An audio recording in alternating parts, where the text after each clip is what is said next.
कहानी की शुरुआत होती है हमारे मेन कैरेक्टर गांटा से, जो कि एक एडवर्टाइजमेंट देख रहा होता है डेडमैन वंडरलैंड के बारे में। तभी वहाँ पे उसकी दोस्त मीमी आती है और वो पूछती है कि तुम क्या कर रहे हो। गांटा बताता है कि मैं एक ऐसे जेल के बारे में देख रहा हूँ जो अभी भी खुला है और बहुत जल्द हमारा स्कूल हमें वहाँ पे लेकर के जाएगा ताकि हम सब जेल को देख सके। तो मीमी पूछती है कि कौन सा स्कूल भला बच्चों को जेल दिखाने लेके जाता है। तो यहाँ पे गांटा बताता है कि ये वाला जेल बहुत ही यूनिक है क्योंकि इस जेल को एक अम्यूजमेंट पार्क की तरह बनाया गया है और मुझे लगता है कि लोग इस जेल को देखने जाएंगे क्योंकि लोगों ने आज तक ऐसा जेल नहीं देखा। तभी वहाँ पे गांटा का एक और दोस्त आ जाता है और फिर ये तीनों आपस में बात कर रहे होते हैं कि कल तुमने क्या किया और आगे चल करके हम क्या करेंगे। तभी बेल बज जाती है और उसके बाद ये सब लोग अपने अपनी सीट पे बैठ जाते हैं। लेकिन तभी गांटा का ध्यान विंडो के ऊपर जाता है। वो देखता है कि वहाँ पे एक आदमी है और इससे पहले गांटा कुछ भी समझ पाता है अपने दोस्तों को बताता है उस आदमी के बारे में। वो आदमी तुरंत ही यहाँ पे हमला कर देता है क्लासरूम पे। तभी गांटा बेहोश हो जाता है और जब गांटा को होश आता है तो वो देखता है कि उसके हाथ और कपड़ों पे खून लगा है और वो अपनी दोस्त मीमी से पूछ रहा होता है कि क्या हुआ। लेकिन तभी उसे पता चलता है कि मीमी मर चुकी है और जिस आदमी को उसने पहले देखा था उस आदमी ने मीमी का सिर अपने हाथ में पकड़ा हुआ था और इसके बाद ये आदमी तुरंत ही गांटा पे हमला कर देता है। लेकिन यहाँ पे ये गांटा की जान नहीं लेता बल्कि उसकी छाती पे हमला करके उसे बेहोश कर देता है। फिर जब गांटा को होश आता है तो वो अपने आप को हॉस्पिटल में देखता है। वहीं पे पुलिस भी आ जाती है और वो गांटा को बोलती है कि तुम्हें गिरफ्तार किया जाता है क्योंकि तुमने अपने सभी क्लासमेट्स की जान ले ली। लेकिन यहाँ पे गांटा को समझ में नहीं आता कि उसे दोषी क्यों माना जा रहा है, बल्कि उसने कुछ भी किया नहीं है। तो यहाँ पे पुलिस को ऐसा लगता है कि उस मैसेकर में केवल गांटा ही बच पाया है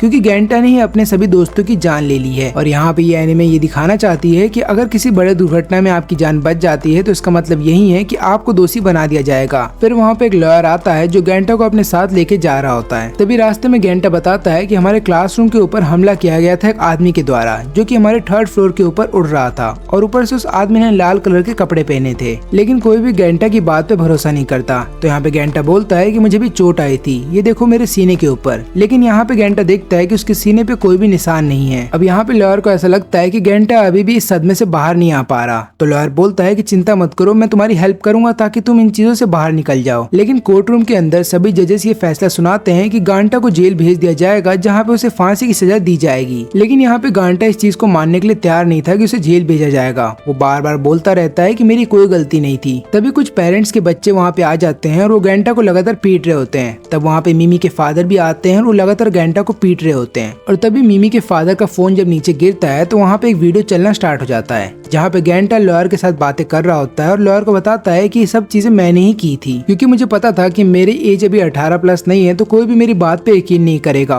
और मुझे इनोसेंट ही समझेगा। इसलिए पहले तो मैंने अपने सभी दोस्तों की जान ले ली और बाद में जिस वेपन से मैंने उनकी जान ली थी उसको मैंने कहीं छुपा दिया है। और अब यहाँ पे गांटा समझ जाता है कि उसे फंसाया जा रहा है। लेकिन अब कोई भी उसकी बात पे यकीन नहीं करेगा और उसे जेल जाना होगा। और यहाँ वंडरलैंड में हम एक लड़की को देखते हैं जिसने एक व्हाइट कलर का कॉस्ट्यूम पहना हुआ है। यहाँ पे लड़की गाना गा रही होती है और तुरंत ही उसको एहसास होता है कि गांटा यहाँ पे आने वाला है। और इसके बाद ये लड़की बोलती है कि बहुत जल्द हम मिलेंगे। और यहाँ पे हम देखते हैं गांटा को जिसको डेडमैन वंडरलैंड के अंदर भेजा जा रहा है। तो कई साल पहले टोक्यो के अंदर एक अर्थक्वेक आया था जिसकी वजह से इनका इकोनॉमी बहुत ही ज्यादा डूब गया। तब अपने इकोनॉमी को रिवाइव करने के लिए जापान ने एक तरीका ढूंढा। उन्होंने एक डेडमैन वंडरलैंड का एक ऐसा जेल बनाया ताकि लोग वहाँ पे आकर के घूम सके क्योंकि एक ऐसा जेल जहाँ पे आप घूम सकते हैं इसके बारे में जैसे ही लोगों को पता चलेगा लोग अपने आप ही आएंगे इस जेल को देखने के लिए। और दूर दूर से जब लोग इस जेल को देखने के लिए आएंगे तो जापान का जो रेवेन्यू है वो बढ़ जाएगा। और ये एक प्राइवेट जेल है जिसके अंदर गांटा जैसे एंटर करता है तुरंत ही उसको वहाँ की कॉस्ट्यूम पहना दी जाती है। उसके बाद एक वार्डन वहाँ पे आती है जिसका नाम मकीना है। और यहाँ पे फिर मकीना गांटा और बाकी सभी क्रिमिनल्स को ये समझा रही होती है कि ध्यान से सुन लो मेरी बात, क्योंकि ये एक ऐसा जेल है जहाँ पे हम तुमसे करतब करवाते हैं ताकि लोग यहाँ पे आ सके और खूब सारा पैसा लुटा सके। इसलिए जैसा हम बोलेंगे केवल तुम्हें वैसा ही करना है। और ऊपर से तुम्हारे गले में एक ऐसा टूल बांध दिया गया है जिसकी मदद से हम तुम्हें इलेक्ट्रिक शॉक दे सकते हैं अगर कभी तुम यहाँ से भागने की कोशिश करते हो। और ऊपर से इसके अंदर ट्रैकर भी फिट है तो यहाँ से भागने की मत सोचना। तभी एक दूसरा कैदी वहाँ से जा रहा होता है तो गांटा से टकरा जाता है। उसके बाद वो गांटा के सारा सामान लौटा रहा होता है और बोलता है कि मुझे माफ कर देना। तब यहाँ पे मकीना बोलती है कि तुमने गांटा का जो सामान चुराया है उसे वापस कर दो। फिर कैदी बोलता है कि मुझे नहीं पता तुम क्या बोल रही हो। और तभी मकीना अपनी स्वॉर्ड की मदद से उसके बॉडी के ऊपर एक कट लगा देती है और उसके बाद मेडिकल टीम को वहाँ पे बुलाया जा रहा होता है ताकि इस कैदी की मदद की जा सके।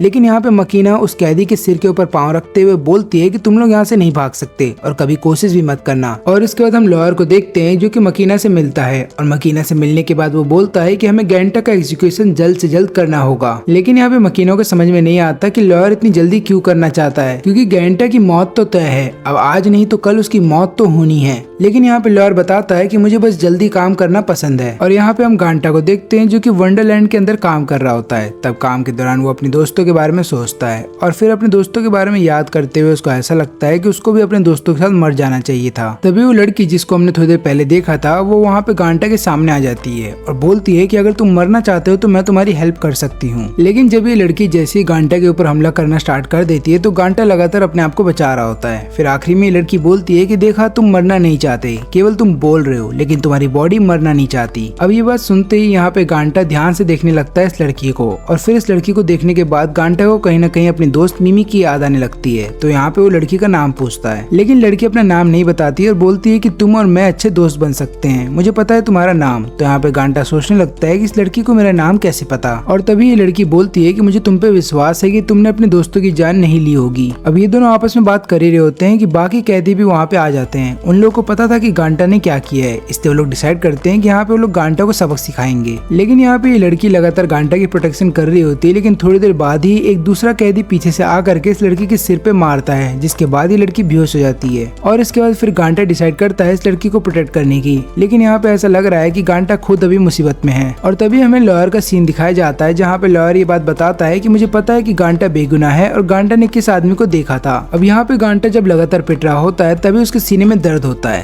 तभी गांटा का ध्यान इस बात पे भी जाता है कि अचानक से बिल्डिंग के ऊपर ब्लास्ट हुआ है और उसकी वजह से ऊपर का जो स्ट्रक्चर है वो नीचे गिर रहा है। अब यहाँ पे गांटा तुरंत ही उस लड़की के पास पहुंच जाता है और फिर डिसाइड करता है कि वो लड़की को बचाएगा। न केवल इतना ही, गांटा यहाँ पे ये भी डिसाइड करता है कि उसे उस आदमी से बदला लेना होगा जिसने उसकी पूरी क्लास की जान ले ली। अब यहाँ पे गांटा का जो सीने में दर्द लगातार हो रहा था वो अचानक से उसकी पावर बन जाती है और उस पावर की मदद से जो स्ट्रक्चर उसके ऊपर गिर रही थी वो उसको तोड़ देता है। अब हम दूसरी तरफ देखते हैं कि वंडरलैंड के अंदर में एक कैदी दूसरे कैदी की जान लेने वाला है और जो कैदी दूसरे कैदी की जान लेने वाला है उसको डेथ पेनल्टी दी गई है। यहाँ पे मकीना भी आ जाती है और लगातार उस कैदी को समझा रही होती है कि तुम्हें ऐसा नहीं करना चाहिए। तब वो कैदी बोलता है कि मुझे वो कैंडी चाहिए। यहाँ पे मकीना बोलती है कि तुम्हारी जिंदगी अब ज्यादा बची नहीं है तो तुम्हें कैंडी दे करके कोई फायदा नहीं है। और तभी उस कैदी का जो कॉलर था वो एक्टिवेट हो जाता है, जिसके बाद उस कैदी की आंख और मुंह से खून निकलने लगता है और उस कैदी की जान चली जाती है। और फिर हमें पता चलता है कि यहाँ पे जितने भी कैदी हैं उन सभी लोगों को एक कैंडी दी जाती है, एक स्पेशल तरह की कैंडी जो केवल यहाँ पे बनाई जाती है और ये कैंडी हर एक कैदी को खानी पड़ेगी। अब यहाँ पे हम गैंटा को देखते हैं जिसकी जान बच जाती है। वो यही सोच रहा होता है कि ये सब कैसे हुआ, लेकिन वहीं पे दूसरी तरफ हम देखते हैं उस लड़की को जो नींद में होती है। फिर वो लड़की उठने के बाद अपना नाम बताती है और बोलती है कि मेरा नाम सीरो है। और यहाँ पे सीरो गैंटा को देख के खुश हो जाती है क्योंकि गैंटा ने यहाँ पे उसकी जान बचाई है। फिर दोनों डिसाइड करते हैं कि दोनों एक दूसरे के अच्छे दोस्त बनेंगे। फिर उसी दिन शाम में जब मकीना इस पूरे दुर्घटना को देख रही होती है कंप्यूटर स्क्रीन पे, तब उसे पता चलता है कि बिल्डिंग का स्ट्रक्चर अपने आप नहीं गिरा था, उसे गिराया गया था और ऐसा करने वाला कोई और नहीं बल्कि लॉयर था। यहाँ पे मकीना का ध्यान इस बात पे भी जाता है कि गैंटा के पास ऐसी कौन सी पावर है जिसकी मदद से उसने अपनी और उस लड़की की जान बचा ली और वहीं पे बाकी तीनों कैदियों की जान चली गई है। अब यहाँ पे हम देखते हैं गैंटा को जो कि मेडिकल रूम के अंदर आया था।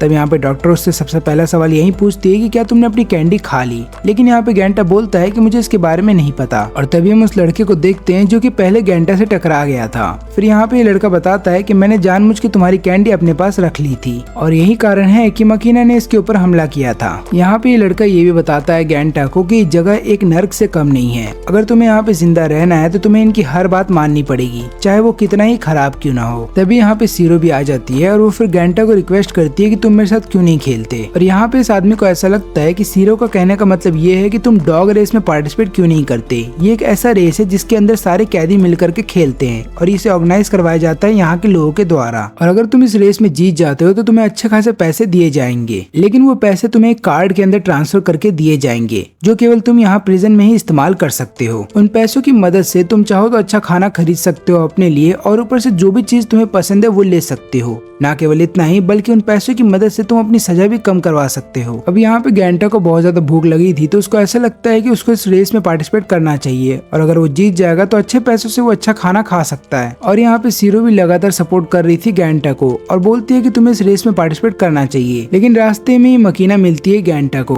और वो यहाँ पे गैंटा को बोलती है कि तुम्हें इस रेस में पार्टिसिपेट करने से पहले इनके रूल्स अच्छे से जान लेने चाहिए। अब यहाँ पे ये लड़का तमाकी को कॉल करता है। तमाकी कोई और नहीं बल्कि वही लॉयर है और यहाँ पे वो लॉयर को बताता है कि गांटा इस रेस में पार्टिसिपेट कर रहा है। और यहाँ लॉकर रूम में हम गांटा को देखते हैं जो कि इस रेस के सभी रूल्स को पढ़ रहा होता है। तभी वो लड़का वहाँ पे आता है और बोलता है कि मेरा नाम यू है। और इसके बाद ये दोनों तीनों भी आपस में वादा करते हैं कि ये दोनों एक दूसरे के अच्छे दोस्त बनेंगे। लेकिन तभी वहाँ पे कुजुजी आ जाता है। ये एक ऐसा कैदी है जिससे हर कोई कैदी डरता है, क्योंकि यहाँ पे सभी कैदियों को ऐसा लगता है कि अगर ये कैदी पार्टिसिपेट करेगा रेस में तो वो लोग हार जाएंगे, क्योंकि कुजुजी ताइक्वांडो में बहुत ही अच्छा है और कोई भी उसके साथ फाइट नहीं करना चाहता। और कुजुजी यहाँ पे इसलिए आ गया था क्योंकि उसने एक लड़की से नंबर मांगा था किसी हीरोइन का, लेकिन उस लड़की ने देने से मना कर दिया और उसके बाद कुजुजी ने उस लड़की के साथ मारापीटी की, जिसके बाद कुजुजी को इस जेल के अंदर भेज दिया गया।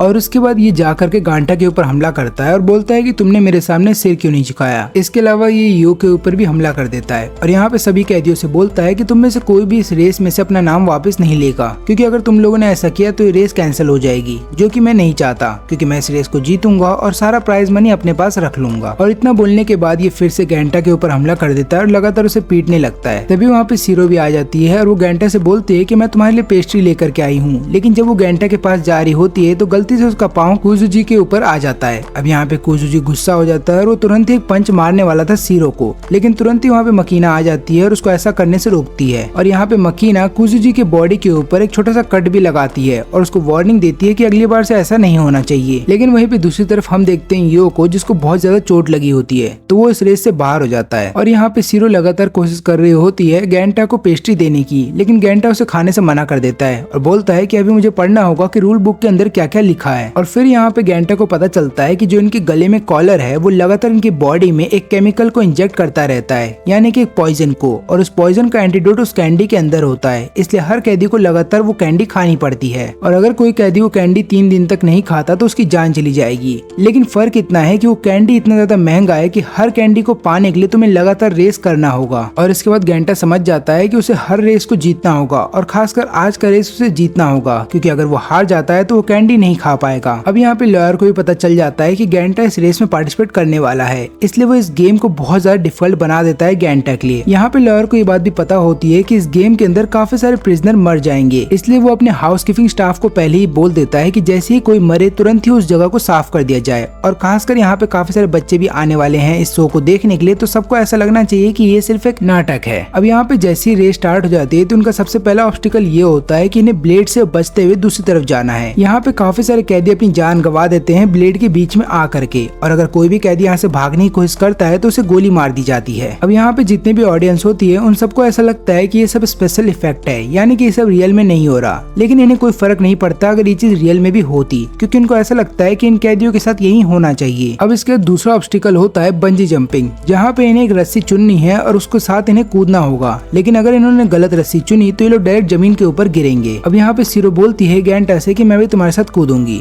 अब यहाँ पे गांटा की किस्मत अच्छी थी कि उसे छोटी रस्सी मिली, जिसकी मदद से वो जमीन से टकराने से बच गया। लेकिन वहीं पे सीरो को बड़ी रस्सी मिली, लेकिन उसके बावजूद भी सीरो ने अपनी जान बचा ली। अब इसके बाद तीसरा राउंड स्टार्ट होता है, जहाँ पे सभी कैदियों को एक स्ट्रेट लाइन में भागते रहना होगा और उनके ऊपर काफी सारे तीर छोड़े जाएंगे। उन्हें इस तीर से बचते हुए आगे बढ़ते रहना है। लेकिन इस रास्ते में काफी सारे गड्ढे हैं और उन गड्ढे के अंदर अगर कोई भी कैदी गिर जाता है तो उसे बिजली का झटका दिया जाएगा। यहाँ पे कुजुजी अपने ही आदमियों का इस्तेमाल करता है ताकि वो तीरों से बच जाए और आगे बढ़ जाए। अब यहाँ पे हम देखते हैं गांटा को, जो लगातार सीरो की मदद ले रहा होता है आगे बढ़ने के लिए। अब इसका चौथा राउंड स्टार्ट होता है, जहाँ पे रास्ते में इन्हें काफी सारे बैलून दिख रहे हैं और इन बैलून के ऊपर कूदते हुए इन्हें आगे तक जाना है। लेकिन अगर किसी भी गलत बैलून के ऊपर कूदा गया तो तुम सीधा एसिड से भरे हुए पानी के अंदर गिर जाओगे। लेकिन यहाँ पे गांटा इस राउंड को भी पार कर लेता है, क्योंकि वो लगातार सीरो की मदद ले रहा है और यहाँ पे सीरो भी लगातार गांटा की मदद कर रही होती है। अब यहाँ पे सीरो गांटा को एक और बात ये बताती है कि कभी भी रूल को फॉलो मत करना, क्योंकि अगर तुम रूल के अकॉर्डिंग चलोगे तो तुम मार दिए जाओगे और तुम्हारे मरने से यहाँ पे किसी को कोई फर्क नहीं पड़ेगा। इसलिए खुद का रूल बनाओ और देखो तुम्हारे सामने कैसी सिचुएशन है। और इसके बाद गांटा लगातार सीरो की मदद लेता रहता है और यहाँ पे सीरो भी लगातार गांटा की मदद कर रही होती है और इसकी मदद से ये लोग काफी सारे ऑब्स्टिकल को पार करके फाइनल राउंड तक पहुंच जाते हैं। और फाइनल राउंड में गांटा और कुजुजी का मुकाबला होने वाला है। यहाँ पे कुजुजी बोलता है कि मुझे नहीं लगा था कि तुम यहाँ तक पहुँच पाओगे, लेकिन अगर तुम यहाँ तक पहुँचे हो तो इसका मतलब ये है कि तुम भी बहुत ताकतवर हो। तो इस वाले राउंड में एक बॉल उछाली जाएगी और दोनों कैंडिडेट कोशिश करेंगे कि वो बॉल उनके हाथ में आ जाए। उसके बाद उन कैंडिडेट को अपने पास बॉल ले करके लगातार दौड़ते रहना होगा, क्योंकि जो फ्लोर है वो लगातार टूटता रहेगा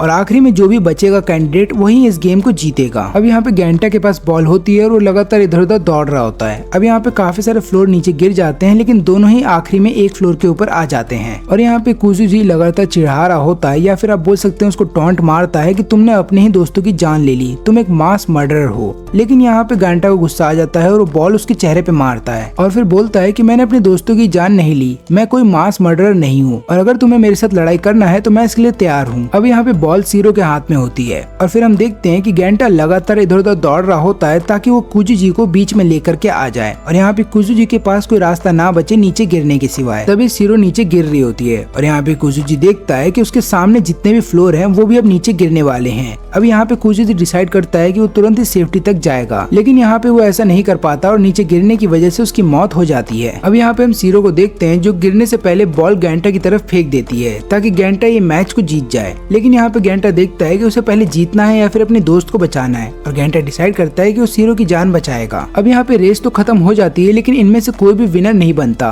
जिसके बाद ऑडियंस को बहुत गुस्सा आता है कि हमें कोई भी विनर देखने को नहीं मिला। लेकिन यहाँ पे गेंटा ने अपना एक मौका खो दिया कैंडी खरीदने का। लेकिन यहाँ पे गेंटा को कोई अफसोस नहीं होता, क्योंकि गेंटा को इस बात की खुशी है कि उसने अपने दोस्त की जान बचा ली। अब यहाँ पे हम देखते हैं लॉयर तमाकी को, जो काफी सारे लोगों के बीच में बैठा होता है। ये सारे वो लोग हैं जो कि इस प्रिजन को फंडिंग देते रहते हैं। ये लोग बोलते हैं कि तुमने ऐसा क्यों किया, क्योंकि उस डॉग रेस की वजह से काफी सारे प्रिजनर्स की जान चली गई। देखा जाए तो तुमने मास मर्डर किया है काफी सारे लोगों का, वो भी पब्लिक के सामने। यहाँ पे लॉयर बोलता है कि तुम लोग मुझे कुछ नहीं बोल सकते और चुपचाप फंडिंग देते रहना, क्योंकि ये वही जगह है जहाँ पे मैंने उस मास्क वाले आदमी को बंदी बना के रखा है। अब यहाँ पे गेंटा सीरो के साथ पेस्ट्री खा रहा होता है, लेकिन यहाँ पे गेंटा ये भी सोचता है कि आज उसकी मौत हो जाएगी, क्योंकि आज तीसरा दिन है और अब तक उसने एक भी कैंडी नहीं खाया। अब यहाँ पे हम देखते हैं कि बाकी सारे कैदी उसी डॉग रेस के बारे में बात कर रहे होते हैं और वो लोग बोलते हैं कि अच्छा वो हमने उसमें पार्टिसिपेट नहीं किया, नहीं तो हमारी भी जान चली जाती। अब यहाँ पे हम फिर से गेंटा को देखते हैं जो कि अपने सेल के अंदर बैठा हुआ लगातार लिख रहा होता है। वो लिखने की कोशिश कर रहा होता है मिमी के फादर को कि मुझे माफ कर देना और मेरी गलती नहीं थी, मैंने आपकी बेटी की जान नहीं ली। और गेंटा ये लेटर इसलिए लिख रहा होता है क्योंकि उसको ऐसा लगता है कि आज उसकी जान चली जाएगी और अपने आखिरी समय में भी गेंटा सबसे माफी मांगना चाहता है। तभी वहाँ पे यो भी आ जाता है और वो गेंटा को बताता है कि हम दोनों को एक ही सेल दिया गया है। और यहाँ पे यो बोलता है कि ये लो तुम्हारी कैंडी जो मैंने तुमसे चुरा ली थी। लेकिन यहाँ पे यो कैंडी देने से पहले ये बात भी बोलता है गेंटा को कि तुम्हें वादा करना होगा कि अगली बार अगर मुझे तुम्हारी कोई भी जरूरत पड़ेगी तो तुम वैसा ही करोगे जैसा मैं चाहता हूँ। लेकिन यहाँ पे यो ये भी सोचता है कि गेंटा इतना स्पेशल क्यों है, क्योंकि तमाकी लगातार यहाँ पे नजर बना के रखना चाहता है गेंटा के ऊपर, और ऐसा करने के लिए उसने यो को चुना है। और उसने यो को काफी सारी स्पेशल परमिशन भी दे के रखी है ताकि वो गेंटा के ऊपर लगातार नजर रखे। तभी तमाकी को एक कॉल आता है, जिसके बाद वो पैनिक करने लगता है, क्योंकि उसे पता ये चलता है कि रेड मास्क वाला जो आदमी है जिसको इन लोगों ने बंदी बना के रखा था, वो इनकी सिक्योरिटी को तोड़ करके यहाँ से भाग चुका है। अब यहाँ पे हम फिर से यो और गेंटा को देखते हैं जो कि आपस में बात भी करते हैं और लगातार काफी चीजें खा रहे होते हैं, और हर बार खाने का जो पैसा है वो यो की तरफ से दिया जाता। इसके बाद गेंटा लगातार शुक्रिया कर रहा होता है यो का और बोलता है कि मेरे पास पैसे नहीं है, लेकिन तुम मुझे खिला रहे हो, तुम्हारा शुक्रिया।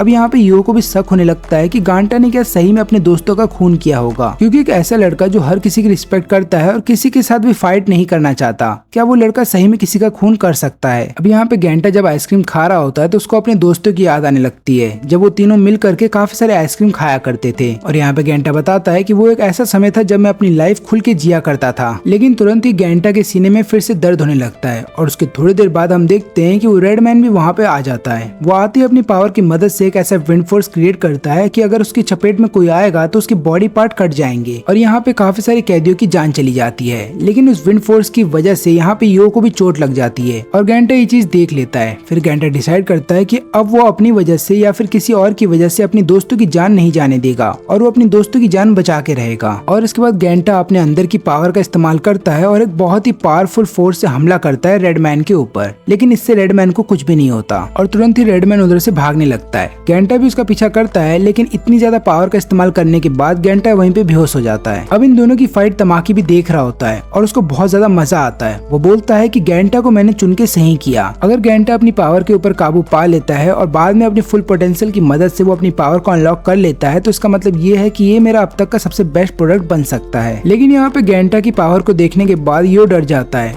और यो सोचने लगता है कि मुझे तमाकी के साथ अपना डील तोड़ देना चाहिए, क्योंकि उसको ऐसा लग रहा है कि गेंटा एक मॉन्स्टर है, और अगर अगर वो गेंटा के ज्यादा करीब गया और गेंटा को कभी पता चला कि वो उसको धोखा दे रहा है तो हो सकता है गेंटा उसकी जान ले ले। अब यहाँ पे गेंटा को जब होश आता है तो वो मेडिकल रूम के अंदर होता है और यहाँ पे सीरो भी आ चुकी होती है। गेंटा को ऐसा लगता है कि जितनी भी चीजें उसके साथ अभी हुई हैं वो सब एक सपना है, लेकिन जैसे ही उसकी नजर बाकी कैदियों पे जाती है तो उसे पता चल जाता है कि ये कोई सपना नहीं है। गेंटा को इस बात का भी पता चल जाता है कि जिस रेड मैन को उसने अपने क्लासरूम के सामने देखा था वो इसी वंडरलैंड के अंदर रहता है और ऊपर से उसके पास भी वही पावर है जो कि उसने रेड मैन के पास देखी थी। अब यहाँ पे सभी कैदी आपस में बात कर रहे होते हैं कि उस रेड मैन को उन लोगों ने 1 साल पहले भी इसी वंडरलैंड के अंदर देखा था और अभी फिलहाल के लिए उसे पकड़ लिया गया है और ब्लॉक जी में रखा गया है। अब इन लोगों की बातें यहाँ पे गेंटा भी सुन लेता है और वो डिसाइड करता है ब्लॉक जी में जाने की। अब यहाँ पे मकीना को जब अपने साथियों से पता चलता है गेंटा की पावर के बारे में और कैसे सारे कैदी घायल हो गए, तब मकीना डिसाइड करती है कि वो गेंटा को तुरंत ही पकड़ लेगी, क्योंकि यहाँ पे मकीना को ऐसा लगता है कि गेंटा के पास एक बहुत ही पावरफुल वेपन है जिसकी मदद से गेंटा चाहे तो कितने लोगों की जान ले सकता है। इसलिए मकीना चाहती है कि गेंटा को गिरफ्तार कर लिया जाए और किसी और जगह रखा जाए। इसके अलावा मकीना ये भी बोलती है कि वंडरलैंड के अंदर सिक्योरिटी को और भी ज्यादा टाइट कर दिया जाए और सिक्योरिटी को और भी ज्यादा बढ़ाने के लिए एक ऐसे वेपन का इस्तेमाल किया जाएगा जो आज से ठीक 4 साल पहले इस्तेमाल किया गया था एक बहुत ही बड़े क्रिमिनल को रोकने के लिए। और इसके अलावा उस क्रिमिनल को रोकने के लिए टोटल 24 गार्ड्स ने अपनी जान गंवा दी। इसके बाद मकीना एक अनाउंसमेंट करती है जहाँ पे वो सभी कैदियों को बोलती है कि तुम्हें अपने सेल के अंदर वापस जाना होगा और गेंटा को बोलती है कि तुम तुरंत ही आकर के मुझे रिपोर्ट करोगे और अगर तुम ऐसा नहीं करते हो तो मुझे अपनी फोर्स का इस्तेमाल करना होगा। अब यहाँ पे तमाकी लगातार यो को बोल रहा होता है कि तुम्हें गेंटा के ऊपर और भी ज्यादा कड़ी नजर रखनी होगी, लेकिन यो ऐसा करने से मना कर देता है। वो बोलता है कि मैं एक मॉन्स्टर के ऊपर नजर नहीं रखूंगा, लेकिन तुरंत ही तमाकी उसे लालच देता है पैसों का और यो फिर मान जाता है। यहाँ पे गेंटा को भी पता चल जाता है कि उसे पकड़ा जाने वाला है, इसलिए वो लगातार सीरो के साथ भाग रहा होता है ताकि वो किसी तरीके से ब्लॉक जी तक जा सके। तभी रास्ते में उसको यो मिलता है और वो यो को सारी बात बता देता है। तब ये बोलता है कि तुम ब्लॉक जी तक जा ही नहीं सकते क्योंकि ब्लॉक जी एग्जिस्ट नहीं करता, तुम खुद देख सकते हो। लेकिन यहाँ पे सीरो बोलती है कि नहीं ऐसा नहीं है, मैंने ब्लॉक जी देखा है और मैं तुम दोनों को वहाँ तक लेके जा सकती हूँ। लेकिन तभी वहाँ पे एक रोबोट आ जाता है जो तुरंत ही गेंटा को आइडेंटिफाई कर लेता है और वो गेंटा के ऊपर हमला करने वाला होता है कि उतने देर में यहाँ पे सीरो जो है एक वेंट को ओपन करती है और तीनों उसके अंदर चले जाते हैं। तीनों नीचे पहुंच तो जाते हैं लेकिन रोबोट भी लगातार उनका पीछा कर रहा होता है और यहाँ पे रोबोट का जो प्राइमरी टारगेट है वो गेंटा है, इसलिए वो लगातार गेंटा पे ही हमला कर रहा होता है। लेकिन तुरंत ही पीछे से यो हमला करता है रोबोट के ऊपर और रोबोट का एक स्विच निकाल लेता है जिसकी वजह से रोबोट केवल कुछ ही देर के लिए बंद रहेगा और इतनी देर में ये लोग पहुंच जाते हैं ब्लॉक जी तक। लेकिन इससे पहले ये लोग ब्लॉक जी के अंदर जाते हैं वहाँ पे रोबोट फिर से अपनी पावर गेन कर लेता है और इनके पीछे पड़ जाता है। अब यहाँ पे मकीना भी हैरान थी जब उसे पता चलता है ब्लॉक जी के बारे में और वो सोचती है कि मैं इतने सालों से यहाँ पे काम कर रही हूँ लेकिन मुझे इसके बारे में किसी ने कुछ नहीं बताया। अब यहाँ पे हम देखते हैं कि रोबोट लगातार गेंटा के ऊपर हमला कर रहा है और यहाँ पे गेंटा सोचता है कि मेरी वजह से यो की जान भी खतरे में पड़ गई है, लेकिन तुरंत ही सीरो एक पंच मारती है रोबोट को और वहाँ से दूर फेंक देती है और फिर गुस्से में बोलती है कि क्या तुम मुझे अपना दोस्त नहीं समझते। लेकिन इतनी देर में रोबोट फिर से खड़ा हो जाता है और यहाँ पे अब गेंटा डिसाइड करता है कि उसे अपनी पावर का इस्तेमाल करना होगा तभी वो अपने दोस्तों को बचा पाएगा। लेकिन गेंटा चाहे कितनी भी कोशिश कर ले वो अपनी पावर का इस्तेमाल नहीं कर पा रहा था और उसको ऐसा लग रहा था कि शायद वो अपनी पावर को समन नहीं कर पाएगा और वो अपने दोस्तों को खो देगा। लेकिन तुरंत ही वहाँ पे एक ऐसा आदमी आता है जो कि आते ही वहाँ पे रोबोट को बीच में से काट देता है और इस आदमी के पास भी सेम वैसी ही पावर है जो कि हमने गेंटा के पास देखी है और यही वो क्रिमिनल है जिसको रोकने के लिए 4 साल पहले इसी रोबोट का इस्तेमाल किया गया था। अब यहाँ पे गेंटा को ऐसा लगता है कि यही वो आदमी है जिसने कि मेरे सभी दोस्तों की जान ले ली थी, इसलिए गेंटा तुरंत ही उससे फाइट करने के लिए चला जाता है। फिर उसके बाद ये क्रिमिनल अपने हाथों में कट लगाता है और अपने ब्लड का इस्तेमाल करता है यहाँ पे गेंटा से लड़ने के लिए और वो गेंटा की बॉडी पे काफी सारे कट लगा देता है। गेंटा भी चीज देख करके हैरान था कि ये आदमी अपने ब्लड का इस्तेमाल कर रहा है वेपन्स को बनाने के लिए। वहीं पे दूसरी तरफ तमाकी को भी पता चल जाता है इन दोनों की फाइट के बारे में और वो वहाँ पे सिक्योरिटी को भेजने लगता है। यहाँ पे क्रिमिनल गेंटा को बोलता है कि हम दोनों की फाइट कल होने वाली है, लेकिन अगर तुम चाहते हो कि तुम मुझसे अभी फाइट करो तो मैं तुम्हारे साथ फाइट करने के लिए तैयार हूँ। तभी गेंटा एक आयरन रॉड की मदद से लगातार हमला करने की कोशिश कर रहा होता है इस क्रिमिनल के ऊपर, लेकिन वो ऐसा कर नहीं पाता। बाद में वो क्रिमिनल उसके आयरन रॉड के छोटे छोटे टुकड़े कर देता है और बोलता है कि तुम बहुत ही वीक हो और इतना बोल करके ये क्रिमिनल यहाँ से जाने लगता है। लेकिन फिर यहाँ पे गेंटा को इस बात का एहसास होता है कि अगर उसे भी अपनी पावर का इस्तेमाल करना है तो उसे अपने खून का इस्तेमाल करना होगा। अब यहाँ पे गेंटा धीरे धीरे समझ रहा होता है कि उसे अपनी पावर का कैसे इस्तेमाल करना है। फिर उसके बाद वो अपने हाथ पे कट लगाता है और अपने खून की मदद से गोली बनाता है और उस गोली से हमला कर देता है उस क्रिमिनल के ऊपर। ये क्रिमिनल अपने वेपन से उसकी गोली को रोक तो लेता है, लेकिन उसकी गोली बहुत ज्यादा पावरफुल थी, इतनी पावरफुल तो थी कि उसके वेपन को तोड़ देती है और सीधा क्रिमिनल के सीने में लगता है। यहाँ पे क्रिमिनल को ज्यादा कुछ तो होता नहीं, लेकिन वो क्रिमिनल बोलता है कि मुझे तुमसे फाइट करने में मजा आने वाला है, क्योंकि ऐसा लग रहा है कि तुम अपनी पावर को धीरे धीरे अब जान रहे हो। और इतना बोलने के बाद ये क्रिमिनल जोरों से हंसने लगता है। तब यहाँ पे गेंटा समझ जाता है कि ये वो आदमी नहीं है जिसको वो ढूंढ रहा था, क्योंकि जिस आदमी ने गेंटा के क्लास में हमला किया था और ये आदमी जो अभी हंस रहा है, उन दोनों की हंसी में बहुत ज्यादा फर्क है। फिर गेंटा इस क्रिमिनल से पूछता है कि मुझे इस पावर के बारे में और भी ज्यादा बातें जाननी है, लेकिन यहाँ पे क्रिमिनल बताता है कि मेरा नाम सेंजी है और तुम्हारे अलावा ऐसी पावर कईयों के पास है, और ऊपर से इस पूरे एरिया को बनाया ही इसलिए गया है ताकि हम जैसे लोगों को यहाँ पे कैद करके रखा जा सके। और अगर तुम समझदार हो तो तुम्हें पता चल गया होगा कि तुम्हें यहाँ पे क्यों लाया गया है। और इतना बोलने के बाद सेंजी फिर से गेंटा के ऊपर हमला करने चला जाता है, लेकिन वो जैसे ऐसा करने वाला था तुरंत ही बीच में सीरो आ जाती है और वो सेंजी को ऐसा करने से रोक देती है। लेकिन यहाँ पे सेंजी शर्माने लगता है जब उसे पता चलता है कि सीरो एक लड़की है, और क्योंकि सीरो उसके ऊपर चढ़ गई थी तो यहाँ पे सेंजी दूर हो जाता है। इसके बाद सेंजी बोलता है कि तुम्हें कुछ कपड़े पहन लेने चाहिए, क्योंकि तुम्हारा जो इतना टाइट आउटफिट है उसकी वजह से तुम्हारे बहुत चीजें दिख रही हैं। लेकिन तुरंत ही ट्रैंकुलाइजर का इस्तेमाल किया जाता है और यहाँ पे सेंजी और गेंटा दोनों को भी बेहोश कर दिया जाता है। और यहाँ पे जब सीरो देखती है कि उन दोनों को बेहोश कर दिया गया है तो वो लगातार हमला करने की कोशिश कर रही होती है बाकी गार्ड्स के ऊपर, लेकिन यहाँ पे सीरो को और यो को भी गार्ड्स के द्वारा पकड़ लिया जाता है। तब तमाकी अपने गार्ड्स को बोलता है कि यो को वापस जाने दो, लेकिन यहाँ पे एक गार्ड पूछता है कि सीरो के ऊपर कोई भी नंबर क्यों नहीं है, लेकिन तमाकी इस बात का कोई भी जवाब नहीं देता और इस बात को टाल देता है। तभी मकीना भी अपने आदमियों को उस तरफ पे भेजती है जहाँ पे गेंटा और सेंजी की फाइट हुई थी,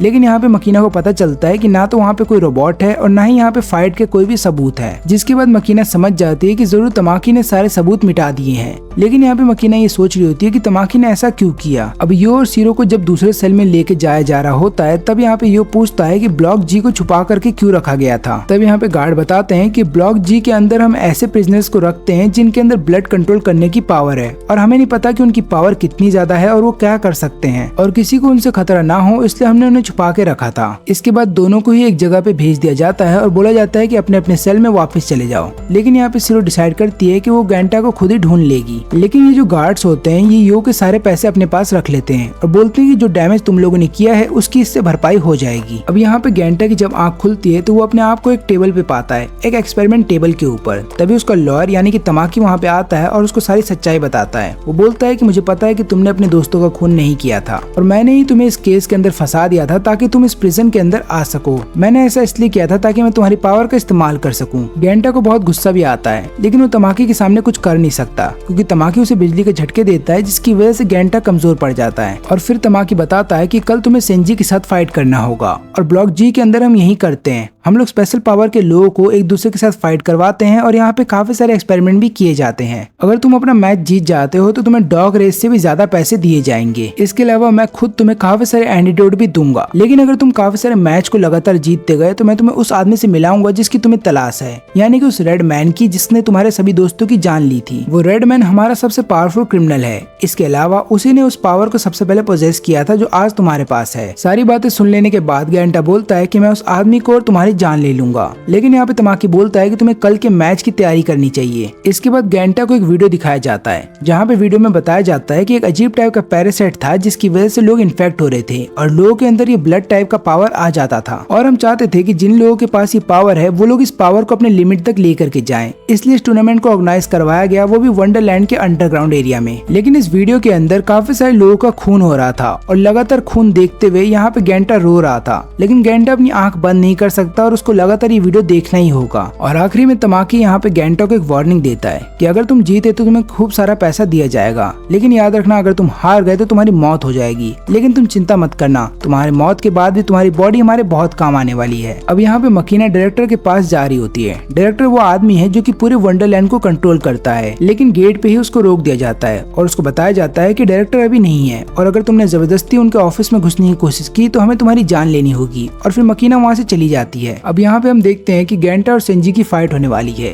लेकिन हर किसी को ऐसा लगता है कि ये फाइट अनफेयर है क्योंकि यहाँ पे गेंटा को अपनी पावर का इस्तेमाल करना नहीं आता और वहीं पे सेंजी इसमें माहिर है। इसके बाद सेंजी अपने वेपन का इस्तेमाल करता है लड़ने के लिए, तो वहीं पे गेंटा तुरंत ही अपने हाथ में से खून निकालता है और एक पेड़ पे चढ़ जाता है। इसके बाद वो अपने खून की मदद से काफी सारे बुलेट्स को बनाता है और लगातार सेंजी के ऊपर हमला करता है, लेकिन सेंजी दोनों ही बुलेट्स को बीच में से काट देता है और बच जाता है। अब यहाँ पे गेंटा के पास कोई और चॉइस नहीं होता, लेकिन उसको बहुत ही बड़ा बुलेट इस्तेमाल करना पड़ेगा सेंजी के खिलाफ, लेकिन सेंजी उसको भी रोक देता है। अब यहाँ पे हम देखते हैं कि गेंटा की तबीयत खराब होने लगती है क्योंकि बुलेट बनाने के लिए उसने काफी सारे ब्लड का इस्तेमाल कर लिया है। अब यहाँ पे गेंटा को लगातार चक्कर आ रहे होते हैं। तुरंत ही सांजी अपने ब्लेड का इस्तेमाल करता है और पेड़ को काट देता है। वो ऐसा इसलिए कर पाता है क्योंकि उसने अपने ब्लेड को और भी ज्यादा बड़ा कर दिया था और पेड़ के कट जाने की वजह से गेंटा अब इधर उधर भाग नहीं सकता और कहीं पे छुप भी नहीं सकता। अब यहाँ पे सेंजी फिर लगातार गेंटा के ऊपर हमला करने लगता है। वहीं पे दूसरी तरफ नर्स बोलती है कि अगर हमें गेंटा की पावर के बारे में पता करना है कि उसको ये पावर कैसे मिली तो हमें उसकी बॉडी को डायसेक्ट करना होगा। तो यहाँ पे तमाकी बोलता है कि ठीक है, तुम ऐसा कर सकते हो। अब यहाँ पे गेंटा बहुत ज्यादा घायल हो जाता है और जब वो घायल होता है तब उसे बचपन की कुछ बातें याद आ रही होती हैं और उन्हीं बचपन की यादों में वो सीरो को देखता है, जहाँ पे लगातार वो सीरो से हर बार हार जाया करता था। अब यहाँ पे सेंजी डिसाइड करता है कि वो गेंटा की जान नहीं लेगा, लेकिन गेंटा उसका पीछा नहीं छोड़ता। वो बोलता है कि मैं फाइट करूंगा और आखिरी दम तक करूंगा। अब यहाँ पे सेंजी भी तैयार हो जाता है फाइट के लिए, लेकिन सेंजी को पता होता है कि गेंटा ऑलरेडी अपनी पावर के लिमिट पे है, यानी कि वो अपनी पावर का ज्यादा इस्तेमाल नहीं कर पाएगा और वो थक जाएगा। लेकिन यहाँ पे गेंटा अपने बुलेट की मदद से तुरंत ही एक सामान के ऊपर हमला करता है जो ऊपर लटक रहा था। अब वो सामान जब नीचे गिर रहा होता है तो सेंजी का ध्यान उस तरफ चला जाता है और सेंजी फिर उसको बीच में से काट देता है। लेकिन यहाँ पे गेंटा को एक मौका मिल जाता है सेंजी के करीब जाने का और वो उसके करीब जाते ही उसके पुराने वाले घाव पे हमला करता है और उसके सीने पे हमला करके उसे अपने से दूर फेंक देता है। अब यहाँ पे हम देखते हैं यो और सीरो को। यहाँ पे यो एक आदमी से बोल रहा होता है कि मुझे इन्फॉर्मेशन ला करके दो कि हम ब्लॉक जी तक कैसे जा सकते हैं, कोई और रास्ता। और वो आदमी बोलता है कि ठीक है, मेरे पास एक रास्ता तो है, लेकिन उसके लिए मुझे पैसे चाहिए। फिर यहाँ पे यो उसको खूब सारा पैसा दे करके उस रास्ते का पता लगा लेता है। लेकिन जब वो लोग रास्ते पे जा रहे होते हैं तब यहाँ पे यो बोलता है सीरो को कि तुम्हें शांत रहना होगा और सबसे पहले हमें एक प्लान बनाना पड़ेगा क्योंकि वहाँ पे काफी सारे गार्ड्स हैं। अब हमें दूसरी तरफ ये बात पता चलती है कि गेंटा जो है वो फाइट जीत चुका है और सेंजी ने अपनी हार मान ली। अब इसके बाद जब सेंजी अपनी हार मान लेता है तो वो बोलता है कि हम दोनों अच्छे दोस्त बन सकते हैं और इतना बोलने के बाद वो वहाँ से चला जाता है। सेंजी ने यहाँ पे इसलिए हार मान ली थी क्योंकि चोट लगने की वजह से उसका काफी सारा ब्लड लॉस हो जाता है और उसको पता था कि वो अपने वेपन का इस्तेमाल नहीं कर पाएगा, इसलिए उसने अपनी हार मान ली। लेकिन तुरंत ही गेंटा देखता है कि टीवी स्क्रीन के ऊपर सेंजी को बंदी बना के रखा गया है और क्योंकि सेंजी ने हार मान ली है तो उसको पनिशमेंट दिया जाएगा। और जैसे ही सेंजी बोलता है रुकने के लिए तभी मशीन के ऊपर दिखता है आँख और इसका मतलब ये है कि अब सेंजी की एक आंख निकाली जाएगी। और यहाँ पे गेंटा देखता है कि उसके आंखों के सामने सेंजी का एक आंख निकाल लिया जाता है। अब यहाँ पे सीरो जो है वो कमांड टावर के अंदर चली जाती है और वहाँ के सभी गार्ड्स को हरा देती है। लेकिन उसके बाद उसको पता चलता है कि यो ने उसको धोखा दिया क्योंकि यहाँ पे यो उसको चारा बनाना चाहता था ताकि सभी गार्ड्स जो हैं सीरो की तरफ चले जाएं और वो अकेला ही ब्लॉक जी तक पहुँच जाए। लेकिन जैसे ही वो ब्लॉक जी की तरफ जाने वाला था वो देखता है कि कमांड टावर पे एक ब्लास्ट होता है और वहाँ पे जितने भी गार्ड्स थे उनके बॉडी के टुकड़े इधर उधर गिरने लगते हैं। लेकिन यहाँ पे यो तब देखता है सीरो को और उसको पता चलता है कि सीरो के पास भी ऐसी पावर है जिसकी मदद से वो किसी की भी जान ले सकती है तुरंत ही। और यो इसको देख करके डर जाता है क्योंकि सीरो उसकी तरफ स्माइल कर रही थी, लेकिन तुरंत ही सीरो बेहोश हो जाती है। फिर उसके बाद हम देखते हैं कि डायरेक्टर के गेट के बाहर जो गार्ड्स खड़े रहते हैं वो आते हैं और सीरो को वहाँ से ले जाते हैं। उनका ध्यान यो की तरफ भी जाता है लेकिन वो लोग यो को इग्नोर कर देते हैं। इसके बाद यो डिसाइड करता है कि वो अगली बार गेंटा और यहाँ पे सीरो के बीच में नहीं आएगा क्योंकि अगर वो उन दोनों के बीच में आया तो हो सकता है वो दोनों इसकी जान ले ले। अब यहाँ पे गेंटा अपने दोनों दोस्तों के बारे में सोच ही रहा होता है कि तुरंत ही उसे एक आवाज आती है जहाँ पे एक आदमी एक लड़की के हाथ में से फ्लावर छीनने वाला है। लेकिन वहाँ पे गेंटा आता है और उस आदमी को अपना खाना दे देता है। ये आदमी गेंटा का खाना तो खा जाता है लेकिन उसके अलावा वो उसका प्लेट भी खा जाता है। लेकिन इस आदमी की भूख तब भी नहीं मिटती। वो बोलता है कि मुझे वो फ्लावर पॉट भी चाहिए। फिर ये दोनों कैसे भी करके उस लड़की के सेल में जाकर के छुप जाते हैं और यहाँ पे ये लड़की बोलती है कि मेरा नाम मीना है। फिर इसके बाद मीना बताती है कि मैंने तुम्हारी फाइट भी देखी थी, मुझे वो फाइट बहुत ही अच्छी लगी। और इतना बोलने के बाद वो गेंटा के बहुत ही करीब चली जाती है। लेकिन यहाँ पे गेंटा को कुछ अजीब सी फीलिंग होने लगती है तो वो यहाँ पे बोलता है कि तुम्हारा फ्लावर पॉट बहुत ही अच्छा है। वो ऐसा इसलिए करता है ताकि टॉपिक चेंज हो जाए। इसके बाद यहाँ पे मीना अपनी इंजरीज को दिखा रही होती है और बोलती है कि मेरे फादर मुझे लगातार पीटा करते थे और एक दिन जब वो मुझे पीट रहे थे तब मेरी पावर अचानक से एक्टिवेट हो गई जिसकी वजह से मैंने अपनी फादर की जान ले ली और उसके बाद मेरे को दोषी करार दे दिया गया जिसके बाद मैं इस प्रिजन के अंदर आ गई। लेकिन मेरे भाई को अभी भी ऐसा लगता है कि मैं इनोसेंट हूँ और वो कोशिश कर रहा है मुझे इस जेल से बाहर निकालने की। मीना यहाँ पे ये भी बताती है कि मुझे ये फाइटिंग नहीं करनी और जब वो बोल रही होती है तभी अचानक से उसका कपड़ा गिरने वाला था और फिर दोनों ही एक दूसरे के अपोजिट देखने लगते हैं क्योंकि दोनों को शर्म आने लगती है। फिर इसके बाद गेंटा बोलता है कि क्यों ना हम यहाँ से भाग चलें और ऊपर से मैं तुम्हें फोर्स भी नहीं करूंगा ताकि तुम अपनी पावर का इस्तेमाल करो क्योंकि मुझे पता है कि तुम्हें अपनी पावर का इस्तेमाल करना अच्छा नहीं लगता। ये दोनों यहाँ से भाग ही रहे होते हैं कि तुरंत ही कुछ पाइप्स आकर के गिरने वाले होते हैं इन दोनों के ऊपर। लेकिन यहाँ पे गेंटा मीना की तो जान बचा लेता है लेकिन खुद इसमें घायल हो जाता है। तभी वहाँ पे काफी सारे गार्ड्स आ जाते हैं और वो दोनों डिसाइड करते हैं कि इन दोनों को अलग अलग सेल में रख दिया जाए। इसके अलावा गार्ड्स ये भी बता देते हैं इन दोनों को कि अगली फाइट अब तुम दोनों के बीच में होने वाली है। अब यहाँ पे तमाकी जो है डायरेक्टर के पास जाता है और बोलता है कि हमें इन फाइट्स को रोक देना चाहिए क्योंकि इनका कोई मतलब नहीं है। तो डायरेक्टर बोलता है कि मुझे पता है कि तुम ऐसा बोल तो रहे हो, लेकिन तुम भी इन फाइट्स को देखना चाहते हो। अब वो दिन आ जाता है जब इन दोनों को आपस में फाइट करना होगा। यहाँ पे गेंटा बोलता है कि हमें आपस में लड़ने की जरूरत नहीं है, लेकिन मीना तुरंत ही अपने कान में से खून निकालती है और यहाँ पे गेंटा के पाँव पे हमला करती है ताकि गेंटा इधर उधर भाग ना पाए। और यहाँ पे फिर मीना बताती है कि मैं एक साइको हूँ, मुझे लोगों का खून करना बहुत अच्छा लगता है और मैंने तुमसे जितनी भी बातें कल बोली थी वो सब झूठ थी। अब इतनी बातें सुन लेने के बाद गेंटा को गुस्सा आ जाता है और वो भी हमला करने लगता है मीना के ऊपर। तभी हम देखते हैं कि वहाँ पे यो भी आ जाता है क्योंकि यो ने एक गार्ड के ऊपर हमला किया था और उस गार्ड के कपड़े पहन करके वो यहाँ पे आ गया। और यहाँ पे फिर यो रिवील करता है कि मीना मेरी सिस्टर है और मैं लगातार पैसे इकट्ठे कर रहा था ताकि मैं उसकी फ्रीडम को खरीद सकूं। तभी वहाँ पे दो और गार्ड आ जाते हैं और वो यो को अपने साथ ले जाने लगते हैं, लेकिन तमाकी बोलता है कि यो को भी उस केज के अंदर डाल दो। यहाँ पे मीना समझ जाती है कि उसका भाई उसके लिए जेल के अंदर आया है, लेकिन इतना सुन लेने के बावजूद भी और ये सब देखने के बावजूद भी मीना का जो ट्रू कलर था वो नहीं बदलता। उसको अभी भी इन चीजों में बहुत मजा आ रहा था। अब यहाँ पे यो को ऐसा ही लगता है कि उसकी बहन बहुत ही ज्यादा इनोसेंट है, लेकिन यहाँ पे गेंटा उसको सारी सच्चाई बताने वाला था कि तुम्हारी बहन कैसी है, लेकिन वो ऐसा कर पाता मीना तुरंत ही उसके ऊपर पाँव पे हमला करती है और उसके बाद उसे बोलती है चुप रहने के लिए। मीना ऐसा दिखाती है कि वो इनोसेंट है। इसके बाद यहाँ पे गांटा जब हमला करने वाला था मीना के ऊपर, तुरंत ही यो बीच में आ जाता है और बोलता है कि मेरी बहन के ऊपर तुम हमला नहीं करोगे। लेकिन वहीं पे मीना बोलती है कि मैं सबसे पहले तो यो के ऊपर हमला करूंगी, यानी खुद के भाई पे, और बाद में मैं गेंटा के ऊपर हमला करूंगी ताकि मैं दोनों को हरा सकूं। और फिर यहाँ पे यो बताता है कि मुझे पता है कि मेरी बहन के पास किस तरीके की पावर है। तो होता यूँ है कि उस दिन मेरे फादर मेरी बहन का रेप करने वाले थे और मैं अपनी फादर की जान लेने वाला था, लेकिन तुरंत ही मीना ने अपनी पावर का इस्तेमाल किया और हमारे फादर की जान चली गई। इसके बाद यो मीना को बोलता है कि मुझे पता है कि तुम बहुत ज्यादा झूठ बोलती हो, लेकिन अब तुम्हें झूठ बोलने की कोई जरूरत नहीं है क्योंकि तुम जैसी भी हो मेरी बहन हो और मैं वादा करता हूँ कि मैं तुम्हारी प्रोटेक्शन लगातार करता रहूंगा। लेकिन मीना को इन चीजों से कोई फर्क नहीं पड़ता। वो अपनी ही पावर का इस्तेमाल करती है अपने भाई को टॉर्चर करने के लिए और फिर लगातार उसे पीटने लगती है। और यहाँ पे गेंटा जब अपनी पावर का इस्तेमाल कर रहा होता है यो की जान बचाने के लिए, तब यहाँ पे मीना यो को सामने ले आती है एक शील्ड की तरह ताकि गेंटा उसके ऊपर हमला ना कर पाए। और फिर यहाँ पे मीना बताती है कि मुझे मेरी फैमिली से कभी प्यार था ही नहीं और ना ही मेरे भाई से, मैंने बस सबका इस्तेमाल किया ताकि मैं अपना फायदा निकाल सकूं। यहाँ पे मीना ये भी बताती है कि मुझे मेरी माँ से भी नफरत है क्योंकि अर्थक्वेक के दौरान जब मैं टेबल के अंदर फंस गई थी तब मेरी माँ ने मुझे नहीं बचाया बल्कि एक फ्लावर पॉट को लेकर के वहाँ से निकल गई थी। अब यहाँ पे मीना जब ये सारी बात बता रही होती है, तुरंत ही गेंटा उसके हाथ पे हमला करके यो की जान बचा लेता है, लेकिन यहाँ पे मीना तुरंत ही गेंटा का हाथ बांध देती है। लेकिन इसके बाद गेंटा अपनी पावर का इस्तेमाल नहीं करता बल्कि मीना के डायरेक्ट पास आकर के सिर से हमला करता है, जिसके बाद मीना हार जाती है। लेकिन यहाँ पे जो ऑडियंस जो इनका फाइट देख रही होती है उन्हें मजा नहीं आता। वो बोलती है कि गेंटा बहुत ही ज्यादा वीक है और उसने अपने ब्लड का इस्तेमाल नहीं किया इस फाइट को जीतने के लिए। तब यहाँ पे गेंटा मिडिल फिंगर दिखाते हुए बोलता है कि मेरी मर्जी में अपने पावर का कैसे भी इस्तेमाल करूँ, मुझे जीतने से मतलब है। यहाँ पे सेंजी भी देख रहा होता है गेंटा को और उसको भी देख करके बहुत मजा आ रहा होता है। यहाँ पे जो डायरेक्टर होते हैं उन्हें भी बहुत मजा आता है गेंटा की फाइट को देखने के बाद। वो फिर सीरो को उठाते हैं और बोलते हैं कि अब वक्त आ गया है कि तुम्हें मेरे ड्रीम को रियलिटी में बदलना होगा। और यहाँ पे डायरेक्टर सीरो को बोलते हैं कुछ खाने के लिए, लेकिन सीरो ऐसा नहीं करती और सीरो को ऐसा देख के लग रहा है कि वो पहली वाली सीरो नहीं रही, वो बिल्कुल ही बदल गई है। और इसके बाद फिर डायरेक्टर अपनी पावर का इस्तेमाल करने लगता है ताकि उस सीरो पे लगातार हमला करने लगे।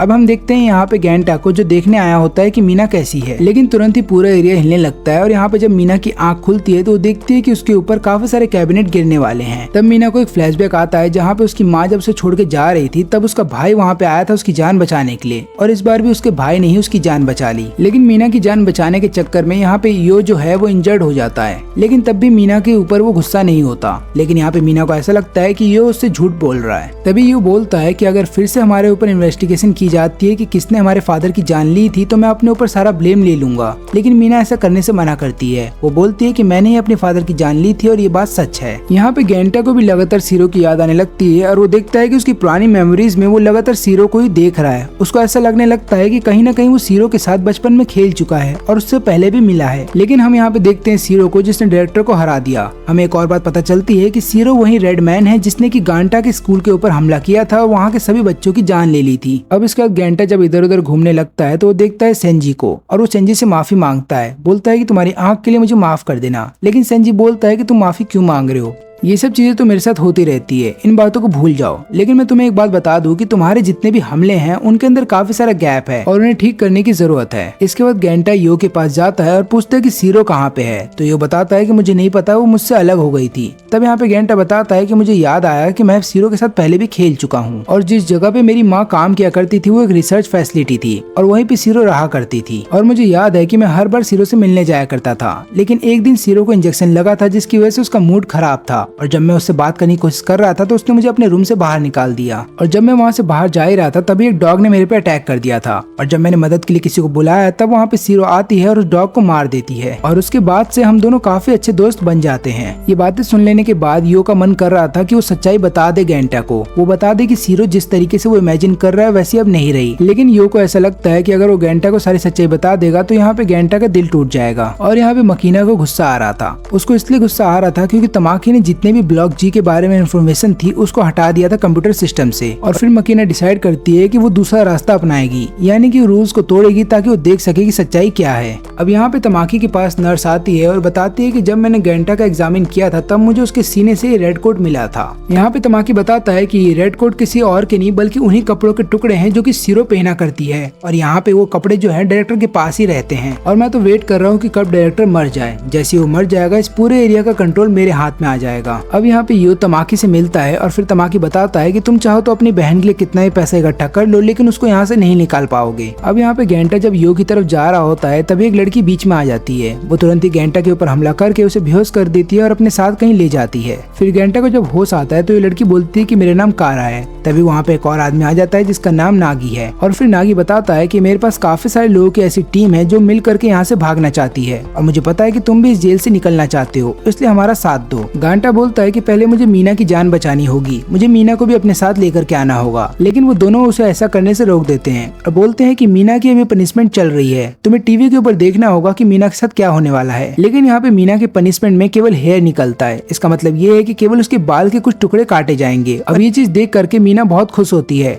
ना केवल मीना बल्कि यहाँ पे गेंटा भी खुश होता है कि मीना को कोई पनिशमेंट नहीं दी गई। लेकिन तभी वहाँ पे एक मॉन्क आ जाता है यो को अपने साथ लेकर के और वो मॉन्क आते ही इन पे हमला करने लगता है। गेंटा जाता है उस मॉन्क के ऊपर हमला करने के लिए, लेकिन वो मॉन्क तुरंत ही गेंटा को पीछे धकेल देता है। इसके बाद मॉन्क एक म्यूजिकल इंस्ट्रूमेंट निकालता है जिसको ये अपने हथियार में बदल देता है और फिर गेंटा को बोलता है कि मैं प्रे करूंगा कि तुम्हारी सोल को हेवन दिया जाए। लेकिन तुरंत ही वहाँ पे सीरो आ जाती है और इस मॉन्क के हथियार को तोड़ देती है और फिर वो वहाँ पे गेंटा से बोलती है कि देखो तुम्हारी सुपर हीरो आ गई। और यहाँ पे सीरो को देख लेने के बाद मॉन्क डिसाइड करता है कि वो यहाँ से चला जाएगा। गेंटा इसके बाद ग्रुप के बाकी मेंबर से मिलता है और सब लोग बहुत खुश थे कि गेंटा उनकी मदद करेगा यहाँ से बाहर निकलने में। अब यहाँ पे जो नागी है वो सीरो को कुछ खाने के लिए देता है। तभी एक आदमी सीरो से पूछता है कि तुम ब्लॉक जी में क्या कर रही थी जबकि तुम्हारे पास तो कोई स्पेशल पावर नहीं है। तो यहाँ पे सीरो बताती है कि मैं शुरू से ही ब्लॉक जी में रहती हूँ। यहाँ पे मकीना बताती है कि कुछ इंस्पेक्टर आएंगे इस जगह को इन्वेस्टिगेट करने के लिए, यानी कि एक इंस्पेक्शन के लिए वो लोग आने वाले हैं और किसी तरीके से अगर मैं उनके सामने सारी सच्चाई रख दूं तो हो सकता है जो दोषी हैं उन्हें सजा दी जाएगी। यहाँ पे नागी भी अपने सभी लोगों को बोल रहा होता है कि जब इंस्पेक्टर यहाँ पे आएंगे तब हो सकता है तमाकी उनसे सच्चाई छुपाने की कोशिश करेगा, लेकिन उसी समय हमें हमला कर देना है और चारों तरफ ऐसा दिखाना है कि यहाँ पे कुछ भी सही नहीं हो रहा है। लेकिन हम लोगों को रोकने के लिए तमाकी कुछ लोगों को भेजेगा जिनके पास भी स्पेशल पावर होंगी। और यहाँ पे तमाकी को पता चल जाता है कि डायरेक्टर की मौत हो चुकी है और वो इस बात से बहुत खुश होता है क्योंकि अब सारी पावर उसके हाथ में आ जाएगी। यहाँ पे गेंटा जाता है सेंजी के पास और उसको सारी बात बताता है नागी और उसके ग्रुप के बारे में।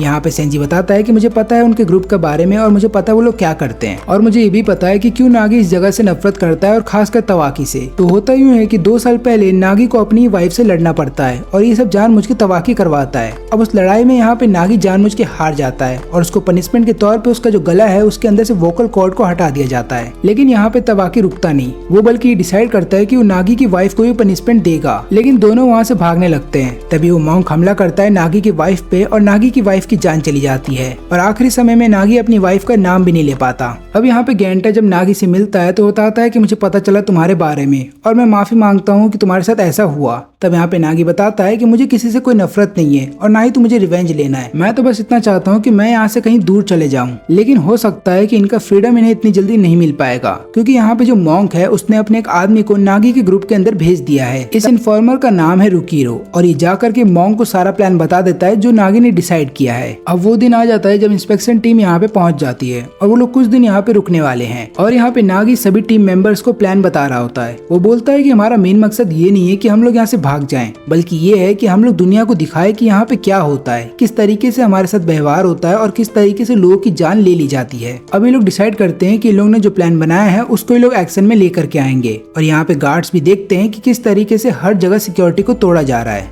अब इसके बाद इन्हें एक ब्रिज पार करना होगा आगे जाने के लिए, लेकिन इस ब्रिज के ऊपर एक वेट लिमिट है और अगर उस लिमिट को क्रॉस किया गया तो ये ब्रिज टूट जाएगा। तभी एक आदमी जिसके पास गेंटा की तरह ब्लड का पावर है वो एक ब्रिज बना देता है। लेकिन जैसे ही ये लोग ब्रिज के ऊपर चढ़ के दूसरी पार जा रहे होते हैं तुरंत ही वहाँ पे काफी सारे रोबोट आ जाते हैं। वो लोग इनके ऊपर एसिड से हमला करते हैं और इस हमले में एक दो लोग वहीं पे मार दिए जाते हैं और रोबोट का जो एसिड है वो ब्रिज के ऊपर भी गिर जाता है और उन लोगों को पता होता है कि ये ब्रिज टूटने वाला है। तुरंत ही कारा एक पेनड्राइव दे देती है गेंटा को और बोलती है कि यहाँ से कहीं दूर चले जाओ, तुम लोग यहाँ से भागो, मैं इस ब्रिज को संभालूंगी। और जब तक सब लोग यहाँ से कहीं दूर नहीं चले जाते तब तक कारा उस ब्रिज को संभालती है। उसके बाद वो अपने ब्लड की मदद से एक शील्ड बनाती है ताकि उसके ऊपर एसिड ना गिरे। और इसके बाद कारा जो है वो लगातार रोबोट से लड़ने लगती है। वो काफी सारे रोबोट को तोड़ तो देती है लेकिन आखिरी में ब्रिज टूट जाता है और कारा बाकी रोबोट्स के साथ नीचे जमीन पे गिर जाती है। अब ये सब लोग दूसरी तरफ तो आ जाते हैं लेकिन आगे बढ़ने के लिए इन्हें एलिवेटर की जरूरत पड़ेगी और एलिवेटर तभी चल पाएगा जब नागी अपने साथी के साथ वहाँ पे कंट्रोल रूम के ऊपर टेक ओवर कर लेगा। लेकिन यहाँ पे नागी को पता चल जाता है कि रुकिरो ने उन्हें धोखा दिया है और यहाँ पे रुकिरो बताता है कि मैं तुम्हारे साथ नहीं बल्कि दूसरी टीम के साथ मिलकर के काम कर रहा हूँ। वहाँ पे एक और लड़की आ जाती है जो कि नागी पे हमला करने वाली थी। तब नागी अपनी पावर का इस्तेमाल करता भी है लेकिन नागी की पावर उसके सामने कुछ नहीं थी। तब यहाँ पे नागी डिसाइड करता है कि अगर उसका प्लान फेल हो जाता है तो उसे क्या करना है और यहाँ पे फिर नागी अपनी पूरी पावर का इस्तेमाल करता है लेकिन उसकी पावर इस लड़की के सामने कुछ भी नहीं थी और वो लड़की लगातार नागी को घायल कर देती है। यहाँ पे नागी समझ जाता है कि उसे कैसे भी करके उस लीवर को खींचना होगा तभी जाके लिफ्ट काम करेगी। लेकिन ये लड़की नागी को वहां तक जाने ही नहीं देती और उसके बाद ये लड़की अपने हथियार की मदद से नागी की स्किन को काटने लगती है और इससे नागी को बहुत दर्द होता है। लेकिन हमें ये बात पता चलती है कि नागी यहाँ पे हमला नहीं करता उस लड़की के ऊपर जानलेवा। उसको ऐसा लगता है कि ये लड़की अभी बच्ची है और ऐसा करने से हो सकता है वो इस बच्ची की जान ले लेगा। लेकिन ये लड़की नहीं रुकती, वो नागी का एक हाथ काट देती है। इसके बाद नागी अपने कटे हुए हाथ को उस लड़की की तरफ फेंक देता है जिससे कि ये थोड़ी देर के लिए डिस्ट्रैक्ट हो जाती है और तुरंत ही नागी चला जाता है रुकिरो के पास और उसको एक ही बार में हरा करके वो तुरंत ही लीवर को नीचे खींच देता है। अब यहाँ पे जितने भी लोग होते हैं वो सभी ऊपर जाने के लिए तैयार थे। वो सब लोग जैसे ही ऊपर पहुंचते हैं तो देखते हैं कि वहाँ पे मॉन्क अपनी आर्मी के साथ आ गया है और मॉन्क पहले से तैयार था इन लोगों के लिए, इसलिए वो तुरंत ही इन पे हमला कर देता है। ये लोग भी मॉन्क के ऊपर हमला करते हैं लेकिन इनकी पावर मॉन्क के सामने टिक नहीं पाती और धीरे धीरे करके हर कोई मर रहा था। अब यहाँ पे रुकिरो को जब होश आता है तो वो बोलता है कि तुम बेमतलब के लिए अपनी जान दे रहे हो क्योंकि तुम्हें भी पता है कि तुम यहाँ से कभी भाग नहीं पाओगे और जितने लोग तुम्हारे साथ हैं वो लोग भी यहीं पे मार दिए जाएंगे और तुमने गलती किया गेंटा के ऊपर भरोसा करके। वो सबसे ज्यादा कमजोर है, वो कुछ भी नहीं कर पाएगा। लेकिन यहाँ पे नागी बोलता है कि ऐसी बात नहीं है, तुम देखना जैसा मैंने सोचा है वैसा होके रहेगा। लेकिन यहाँ पे हम देखते हैं कि गेंटा के ग्रुप में जितने भी मेंबर थे वो सारे मार दिए जाते हैं और केवल अकेला गेंटा ही बचा होता है। अब यहाँ पे हम देखते हैं नागी को जो कि अपने दांतों में से एक चिप निकालता है और लगातार कॉल करने की कोशिश करता है। वो फिर बोलता है कि अगर कोई भी हमारे मीटिंग रूम में अभी अवेलेबल है तो तुरंत हमारी मदद करने के लिए पहुंचे। लेकिन हम देखते हैं कि वहाँ पे सीरो आ जाती है और सीरो एक और आदमी को वहाँ पे देखती है। अब यहाँ पे हम देखते हैं कि मॉन्क जो है गेंटा के सामने आ जाता है। गेंटा उस पर हमला तो करता है लेकिन मॉन्क को उससे कुछ भी नहीं होता। लेकिन यहाँ पे मॉन्क डिसाइड करता है कि वो गेंटा के ऊपर हमला नहीं करेगा क्योंकि उसको पता है कि अगर वो गेंटा के ऊपर हमला करेगा भी तब भी गेंटा को ज्यादा चोट नहीं लगेगी। और तब मॉन्क का एक आदमी आकर के उसे बोलता है कि तुम्हें बुलाया गया है और फिर वहां से जाने से पहले मॉन्क गेंटा को बोलता है कि हम फिर मिलेंगे। अब यहाँ पे गेंटा के पास एक हार्ड ड्राइव है और उसके साथ केवल 3 ही लोग बचे हैं जो लोग छुप गए थे जब ये लड़ाई हो रही थी। और यहाँ पे गेंटा सोचता है कि उसे कैसे भी करके इस हार्ड ड्राइव को लेकर के जाना पड़ेगा उन इंस्पेक्टर के पास। लेकिन तुरंत ही वहाँ पे सीरो आती है और गेंटा से पूछती है कि उस हार्ड ड्राइव को मुझे दो और उसके बाद वो एक ऐसे रूम में उस हार्ड ड्राइव को फेंक देती है जो रूम फटने वाला था। गेंटा उस पर बहुत गुस्सा होता है और बोलता है कि तुम्हारी वजह से हमारी आखिरी उम्मीद भी हमारे हाथ से चली गई है। तब यहाँ पे सीरो बोलती है कि तुम बहुत ही ज्यादा वीक हो और मैं नहीं चाहती कि तुम्हें कुछ भी हो, इसलिए मैं ये सब कर रही हूँ ताकि तुम्हारी प्रोटेक्शन कर सकूं। तभी गेंटा एक पंच मारता है सीरो को और बोलता है कि अगली बार से मेरे सामने मत आना, कहीं दूर चले जाओ मेरी नजरों से। इसके बाद सभी लोग अपने मीटिंग रूम में वापस आ जाते हैं जहाँ पे वो लोग देखते हैं कि कारा अभी जिंदा है। कारा आने के बाद जब सारी कहानी सुनती है तो उसे पता चलता है कि इन लोगों की कोई भी गलती नहीं है और यहाँ पे कारा बताती है कि हमें फिर से कोशिश करती रहनी पड़ेगी, बस हमें किसी तरीके से एक आदमी को इंस्पेक्टर के पास भेजना है ताकि वो अपनी पावर दिखा सके इंस्पेक्टर के सामने और उसको सारी सच्चाई बता सके। कारा को इस बात का भी भरोसा होता है कि नागी अभी जिंदा होगा क्योंकि मॉन्क उसको इतनी जल्दी मारेगा नहीं, और यहाँ पे ऐसा ही होता है। नागी अभी भी जिंदा होता है और मॉन्क उसको बोलता है कि मैंने तुम्हें जिंदा इसलिए रखा है ताकि तुम अपने ग्रुप को छोड़ करके मेरा ग्रुप को ज्वाइन कर लो। अब यहाँ पे मकीना अपने साथी के साथ मिल करके तमाकी के रूम में घुस जाते हैं और बाद में तमाकी के कंप्यूटर से सारा डेटा कॉपी कर रहे होते हैं। लेकिन तुरंत ही तमाकी एक इंस्पेक्टर के साथ वहाँ पे आता है और हमें पता चलता है कि कुछ इंस्पेक्टर भी तमाकी के साथ मिले हुए हैं। अब यहाँ पे हम देखते हैं कि रुकिरो तुरंत ही मीटिंग रूम में आता है और बोलता है कि जो हार्ड ड्राइव हमें दिया गया था उसके अंदर बम था। इसका मतलब ये है कि हमें धोखा दिया गया है और कोई तो गद्दार है जो हमारे बीच में रह रहा है। और ये सुनने के बाद गेंटा को ऐसा लगता है कि शायद सीरो सही बोल रही थी और वो सही में उसकी जान बचाना चाहती थी। अब यहाँ पे जो मॉन्क है वो लगातार नागी को फोर्स कर रहा होता है ग्रुप को ज्वाइन करने के लिए, और वो बोलता है कि अगर तुमने ऐसा नहीं किया तो मैं तुम्हारे पुराने ग्रुप के जितने भी मेंबर्स हैं उन सबकी जान ले लूंगा। अब यहाँ पे सीरो बहुत ज्यादा दुखी होती है क्योंकि गेंटा ने उसके ऊपर चिल्लाया है और वो सोच रही होती है कि गेंटा ने ऐसा क्यों किया। उसके बाद वो डायरेक्टर के ऑफिस में जाती है और कुकी खाने लगती है और कुकी खाते खाते वो रो रही होती है। अब यहाँ पे हम देखते हैं कि रुकिरो तुरंत ही अपना प्लान सबको बता देता है और बोलता है कि मैं ही वो व्यक्ति हूँ जिसने तुम सबको धोखा दिया है। इसके बाद वो अपनी बाकी आर्मी को भी वहाँ पे ले आता है और फिर बोलता है कि सब लोग मिल करके गेंटा के ऊपर हमला करो। और यहाँ पे दो लोग सामने आते हैं गेंटा के ऊपर हमला करने के लिए, लेकिन उसी वक्त सेंजी भी आ जाता है बीच में ताकि वो गेंटा की जान बचा सके। और यहाँ पे फिर बोलता है कि तुम में से जो भी स्ट्रांग हो वो आकर के मुझसे लड़े। इसके बाद सेंजी अपने हथियार से इनके ऊपर हमला तो करता है, लेकिन इनका हथियार जो है सेंजी के सामने टिक जाता है और उनको कुछ भी नहीं होता। तब यहाँ पे सेंजी डिसाइड करता है कि वो अपने ब्लड को और भी ज्यादा ताकतवर करेगा, यानी कि अपने हथियार को और भी ज्यादा पावरफुल बनाएगा। और इतना करने के बाद वो उनके ऊपर सुपरसोनिक स्पीड से हमला करता है, जिसके बाद वो उनके काफी सारे सोल्जर्स को मार गिराता है। और यहाँ पे रुकिरो जो अभी थोड़ी देर पहले हंस रहा था वो फिक्र करने लगता है अपनी जान के लिए। उसको ऐसा लगता है कि उसे यहाँ से भाग जाना चाहिए। अब यहाँ पे हम देखते हैं नागी को, जिसको काफी सारे ड्रग्स दिए जाते हैं, लेकिन उसके बावजूद भी नागी मना कर देता है उनके ग्रुप को ज्वाइन करने के लिए। अब यहाँ पे मॉन्क बोलता है कि मुझे तुम्हारी वो वाली पावर देखनी है जो तुमने 2 साल पहले मुझे दिखाया था, जब तुम्हारी वाइफ के मरने के बाद तुम इतने ज्यादा गुस्से में आ गए थे कि तुम्हारी पावर बहुत ज्यादा बढ़ गई थी, और उस पावर के बढ़ जाने के बाद तुमने मेरे 22 लोगों की जान ले ली थी और मैं छुप के एक कोने में बैठ गया था। और अगर तुम ऐसा कर पाते हो जैसा मैं चाहता हूँ तो मैं तुम्हें अपने ग्रुप में ले लूंगा। अब यहाँ पे ये लोग सेंजी को बोलते हैं ग्रुप को ज्वाइन करने के लिए, लेकिन सेंजी ऐसा करने से मना कर देता है। वो बोलता है कि बाहर की दुनिया और यहाँ की दुनिया में ज्यादा फर्क नहीं है, वहाँ के लोग भी हमें वैसा ही ट्रीट करेंगे जैसा हमें यहाँ पे ट्रीट किया जाता है, बस फर्क इतना है कि यहाँ पे तुम अपने ट्रू आइडेंटिटी के साथ रह सकते हो। और इतना बोलने के बाद सेंजी वहाँ से चला जाता है। फिर गांटा भी जब वहाँ से जा रहा होता है तो वो सोचता है कि वो बहुत ही कमजोर है और उसकी वजह से ये ग्रुप हार गया। ऊपर से वो ये भी सोचता है कि उसने सीरो को गलत समझा। और उसके बाद ये सेंजी से मिलता है और बोलता है कि मुझे ट्रेनिंग चाहिए ताकि मैं अपनी पावर को कंट्रोल कर सकूं। अब यहाँ पे ये लोग एक और प्लान बनाते हैं और डिसाइड करते हैं कि गेंटा को इस बार अपने प्लान में शामिल नहीं किया जाएगा क्योंकि गेंटा अच्छे से लड़ नहीं सकता। और इसके बाद कैरा उन कपड़ों को पहन लेती है जो कि उसके दूसरे टीम के मेंबर्स के सोल्जर्स ने पहन रखा था। अभी ये दोनों जब आपस में ट्रेनिंग कर रहे होते हैं तब यहाँ पे अचानक से वो आदमी आ जाता है जो सीरो से पहले मिला था। वो यहाँ पे आते ही गेंटा से पूछता है कि सीरो कहाँ पे है, लेकिन यहाँ पे सेंजी समझ जाता है कि आदमी कौन है और वो पूछता है कि तुम इतने समय से कहाँ पे थे। फिर ये आदमी बताता है कि मेरा नाम टोटो है और मैं बहुत ही कमजोर हो गया हूँ, इसलिए मुझे तुम्हारा खून चाहिए। लेकिन यहाँ पे सेंजी ऐसा करने से मना कर देता है। वो बाद में गेंटा को बोलता है, लेकिन गेंटा भी ऐसा करने से मना कर देता है। यहाँ पे हम नागी को देखते हैं जिसको ड्रग का ओवरडोज हो जाता है और वो अपनी आदमियों की जान लेने लगता है। फिर इसके बाद हम देखते हैं कारा को जो कि मॉन्क के आदमियों के साथ मिल करके काम कर रही होती है, लेकिन हम देखते हैं कि उसके सामने सीरो आ जाती है जो कि अभी नशे में है। और यहाँ पे फिर कारा डिसाइड करती है कि सीरो का ध्यान रखेगी, लेकिन तुरंत ही वहाँ पे मॉन्क आ जाता है और वो पहचान लेता है कारा को। अब इसके बाद मॉन्क टीवी के ऊपर सबको बोल रहा होता है कि अगर तुम लोगों ने मेरी बात नहीं मानी तो मैं इन दोनों के साथ वो करने वाला हूँ जो तुमने नहीं सोचा होगा, क्योंकि इन दोनों के साथ ही मेरे जितने भी आदमी है मिल करके खेलेंगे। तब यहाँ पे कारा बोलती है कि तुम्हें इसकी बात सुनने की कोई जरूरत नहीं है, जैसा हमने प्लान किया था वैसा ही करते रहो। और गेंटा ये चीज देख लेने के बाद तुरंत ही मॉन्क की तरफ भाग के जा रहा होता है। यहाँ पे सेंजी सोचता है कि काश ये वैसा ही करे जैसा मैंने इसे सिखाया है। गेंटा यहाँ पे भाग करके जा तो रहा होता है कारा के लिए, लेकिन वो भागते समय सोच रहा होता है कि कारा ने उसे जानबूझ के प्लान के बारे में नहीं बताया क्योंकि उन लोगों को पता था कि मैं वीक हूँ, लेकिन मैं यहाँ पे कारा की जान बचा करके रहूंगा। लेकिन तुरंत ही काफी सारे सोल्जर्स आ जाते हैं जो कि गेंटा को पकड़ लेते हैं, लेकिन तभी वहाँ पे मीना आ जाती है गेंटा की जान बचाने के लिए। फिर उसके बाद मीना बोलती है कि तुम्हारी जान बचा दी है मैंने, अब तुम्हें जो करना है करो, लेकिन याद रखना कि मैं तुम्हारे प्लान में शामिल नहीं होने वाली क्योंकि मुझे अपने भाई की भी जान बचानी है। अब यहाँ पे गेंटा जैसे ही मॉन्क के रूम में आता है तो वो किसी एक की ही जान बचा सकता है क्योंकि उसके पास इतना ब्लड नहीं है और ना ही उसके पास इतनी ताकत है। तो वो सबसे पहले सीरो को बचाता है। इसके बाद सीरो फिर यहाँ पे जा रही होती है गेंटा के पास, लेकिन तभी एक छोटी सी लड़की अपने हथियार की मदद से सीरो को दूर फेंक देती है। इसके बाद मॉन्क कारा को जानबूझ के नेगी के पास जाने देता है। तब वो जा रही होती है नागी के पास, लेकिन वो देखती है कि नागी अब अपने होश में नहीं है। और यहाँ पे नागी बोलता है कि तुमने मुझसे झूठ बोला, तुम लगातार मुझे बोलती रही कि मेरा एक बच्चा है बाहरी दुनिया में, लेकिन ऐसा नहीं है। इन लोगों ने मेरी बीवी के साथ मेरे बच्चे की भी जान ले ली थी और अब मैं पूरी दुनिया को अपने दर्द का एहसास करवाऊंगा। इसके बाद नागी की पावर और भी ज्यादा बढ़ जाती है और वहाँ पे जितने भी सोल्जर्स होते हैं उन सबको वो खत्म कर देता है। लेकिन मॉन्क को इससे कोई फर्क नहीं पड़ता क्योंकि मॉन्क यही वाली पावर देखना चाहता था। इसके बाद नागी सीधा सीरो के ऊपर हमला करता है, लेकिन बीच में ही गेंटा आ जाता है और यहाँ पे गेंटा लगातार पिट रहा होता है। गेंटा लगातार पिटता है, कई बार नीचे भी गिर जाता है, लेकिन वो फिर भी सीरो के सामने से नहीं हटता और बोलता है कि मैं तुम्हारी लगातार प्रोटेक्शन करता रहूंगा।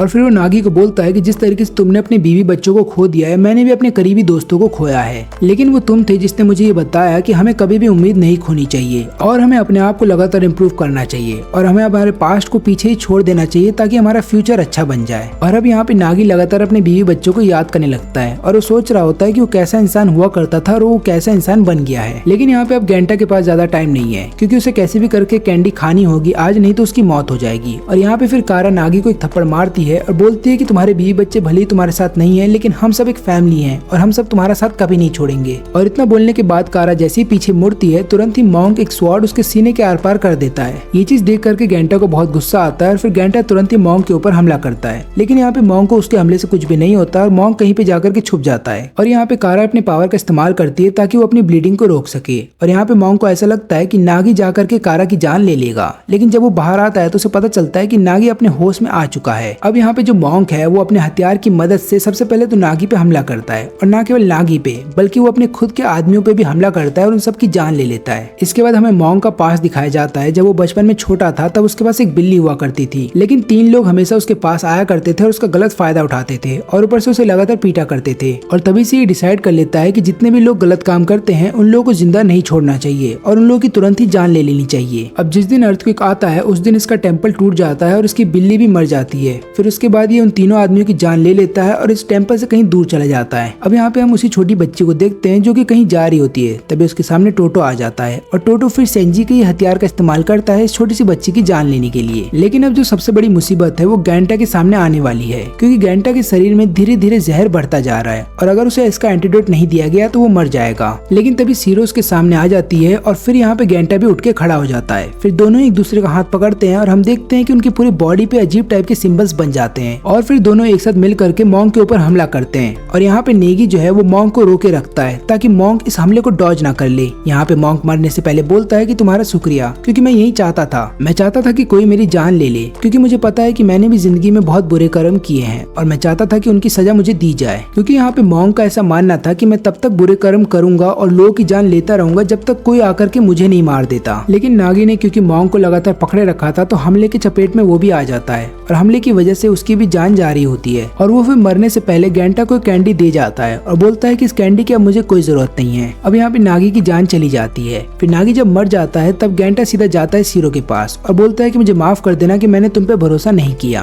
अब इसके बाद गेंटा जब कैंडी खा रहा होता है तो उसे कैंडी का स्वाद पसंद नहीं आता। उसे लगता है कि कैंडी कड़वी है। ऐसा नहीं था कि कैंडी मीठी नहीं है, बस फर्क इतना है कि वो कैंडी उसको तब मिली है जब उसने अपनी हर एक चीज को गवा दिया। अब इसके बाद हम देखते हैं यहाँ पे तमाकी को, जो कि बोलता है कि मॉन्क किसी काम का नहीं था। वहाँ पे मकीना भी होती है। वो बोलती है कि तुम्हें इस बात की फिक्र नहीं है कि 11 दिन से गेंटा और यो यहाँ से गायब थे और 11 दिन बाद वो लोग वापस लौट करके आ गए हैं। लेकिन तमाकी बोलता है कि ऐसा हो ही नहीं सकता कि कोई जेल से भाग जाए और मुझे पता ना चले। तब मकीना डिसाइड करती है कि वो उन दोनों के पास जाएगी और सच्चाई का पता लगाएगी। लेकिन तब तक के लिए अब इस जगह का न्यू डायरेक्टर तमाकी बन चुका है। इसके बाद हम गेंटा और सीरो दोनों को देखते हैं जो कि एक जगह पे बैठे हुए होते हैं। तभी सीरो एक गाना गाती है और फिर गेंटा को याद आता है कि उसकी माँ भी उसको बचपन में यही गाना गा कर सुनाया करती थी। तब गेंटा बोलता है कि इस गाने को गाने की कोई जरूरत नहीं है और आज के बाद मेरे सामने ये गाना मत गाना। और फिर यहाँ पे गेंटा बताता है कि जब वो आदमी मेरे हर एक क्लासमेट की जान ले रहा था और आखिरी में मेरी जान लेने भी वाला था, तब उसने भी यही सेम गाना गाया था और तब से मुझे ऐसा लगता है कि वो आदमी मेरे बारे में बहुत कुछ जानता है। और इसी के साथ ये एनिमे यहीं पे खत्म होता है। अगर आपको इस एनिमे के बारे में और भी ज्यादा चीजें जाननी है तो आप इसका मंगा पढ़ सकते हैं, क्योंकि इस एनिमे का कोई भी नया सीजन नहीं आने वाला, वो ऑलरेडी कैंसिल हो चुका है।